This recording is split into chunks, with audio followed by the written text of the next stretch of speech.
এই সেই criminal officer. শুধুমাত্র এই নিম্নমানের তন্ত্র সাধনাই নয়, তিমির আসলে নবদ্বীপের মানুষদের ভুলিয়ে ভালিয়ে শ্মশানে নিয়ে গিয়ে উৎসর্গ করত। আমার কথা মতো আমার দলের লোকেরা তিমিরের উপরে তীক্ষ্ণ নজর রাখতে শুরু করলো। একদিন জানতে পারলাম অমাবস্যার রাতে ও আর একটা প্রাণ উৎসর্গ করবে।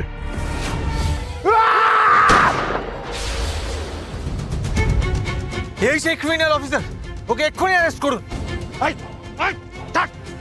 এতদিন ধরে অনেক পাপ করেছিস তিমির। অফিসার, আপনি খেয়াল রাখবেন এই ক্রিমিনালটা যেন কঠোর থেকে কঠোরতম শাস্তি পায়। ভালো হবে না, ফল একদম ভালো হবে।